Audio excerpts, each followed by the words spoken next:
All these ideas are props that you can get for under $5 or under £5 or euros. Okay, the first idea is to use seashells in your photo.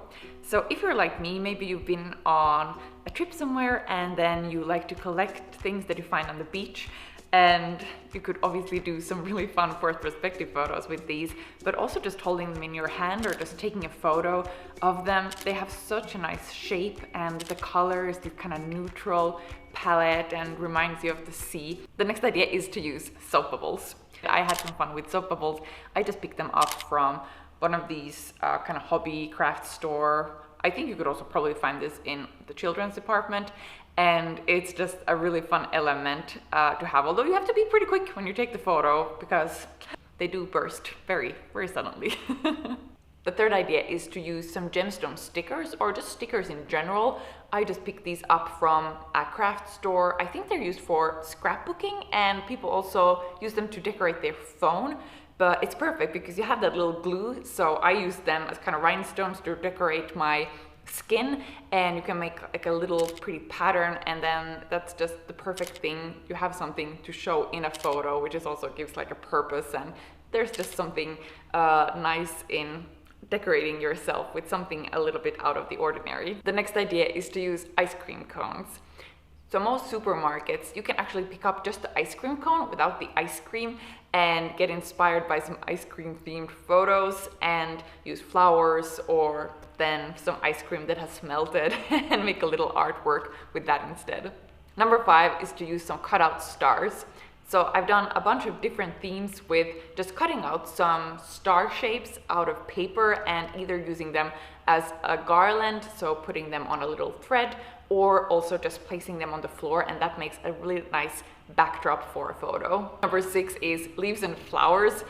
Okay, this is something I feel like I mentioned it in every creative photo idea video, like, oh, leaves and flowers, but you know, it's so easy. You can get it right at your doorstep if in nature, and if you live in a place where there's different seasons, you will have the whole year round just different things you can use.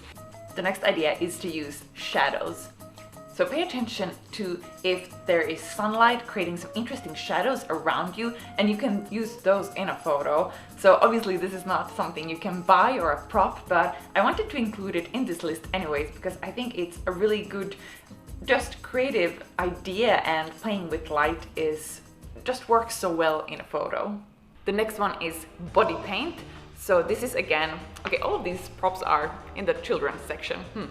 Maybe that says something about me and these ideas, but using body paint, and again I bought this for just like I think €4 or £4, and you can there decorate like using it on basically your body as a canvas. And here I just made like the starry sky, but I have planned I would like to make like a tree or something, or some flower themed thing, just paint on my body and take a photo of that.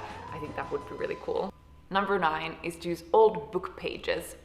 If you have an old book at home that you know nobody's gonna read anymore, taking those pages and using them in a photo, there's tons of different ways you could do it. I did one where I just did a book wall, so I just put them up on the wall kind of as wallpaper. And if you don't have one at home, lots of flea markets will usually sell old books for not a lot of money, and it's nice that they get kind of new life in a new form in a photo instead of just being dusting away somewhere in a cupboard. Number 10 is to use a tote or shopping bag. So by now there are so many nice cute tote bags out in the stores. Much better to have that than use plastic bags. And then if you go grocery shopping and you maybe have some nice lemons or oranges or flowers or whatever, you can just throw that in a tote or shopping bag. That really inspired me and then made me do a whole photo just because of that shopping bag, because I wanted to have it in a photo. Number 11, to use a jar. I think it's something about being a collector, and I've always liked to collect things, so a jar just is kind of solidifies all of that into an object where you can collect something. I haven't actually done that many photos with jars, but I think they have a lot of potential, and I'm a little bit of a hoarder of like mason jars and things. There's just something well, I guess it's a little bit of a hipster thing, but it's also just, I don't know, it feels better to drink from a mason jar. Why? I don't know. It just... The next one is a watering can. So either if you have one at home, and obviously here how it looks like there are watering cans and there are watering cans. So one that kind of looks nice, that you would think would look nice in a photo is maybe the one to go for. But what I really like about watering cans is that in themselves they already suggest an action, so something, you do something with it, something very functional, so that already also gives you or can give you ideas for a photo and what you could do in the photo. The next time is one of my all-time favorites, which is glitter or confetti. And even if it's not a party or a special occasion, you can definitely use glitter or confetti in a photo.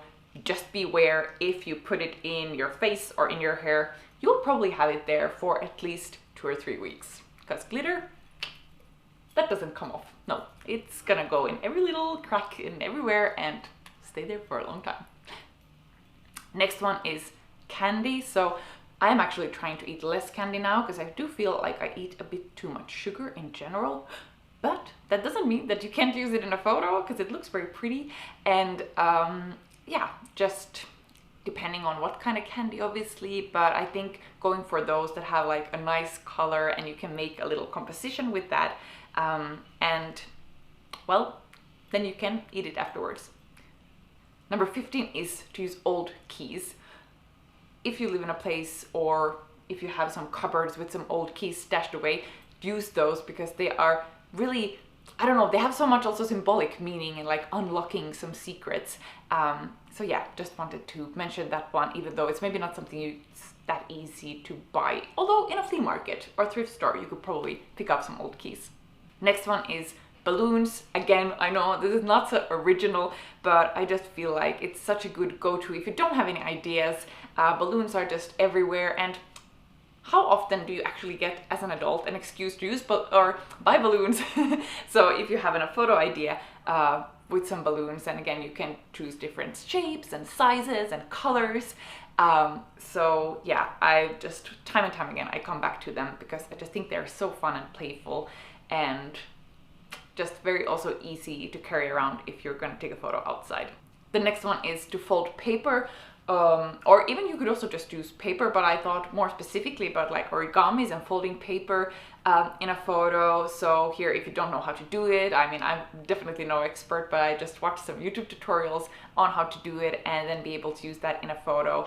But you could also do different like paper cutouts and all kinds of things just using paper. The next one is to sparklers, and I don't have that many photos to show you actually because I tried to do one and it just kind of failed, but especially now here after New Year's there were a lot of sparklers in the shops and it's just really nice and festive little thing, and just I think it looks quite nice in a photo. The next one I wanted to add because it's something I used to collect as a, well, I wasn't actually a child, I was like a young grown-up. I was kind of a grown-up, to be honest, to make these little miniature animals in a photo, and I haven't done one in a while, so maybe I should do one again. But I think they're really fun, just like, or miniature anything actually. The next one is to use a ribbon or a bow, mostly in your hair or also as a forced perspective photo. This just requires you to have some thread or some ribbon that you can make into a nice little shape, and then you could decide how you want to use it, but kind of using that as your main component in the photo. Whew, okay, I don't know what is going on here. I don't know. I feel like this video, I've been in so weird locations, and I hope you enjoyed it and got some inspiration.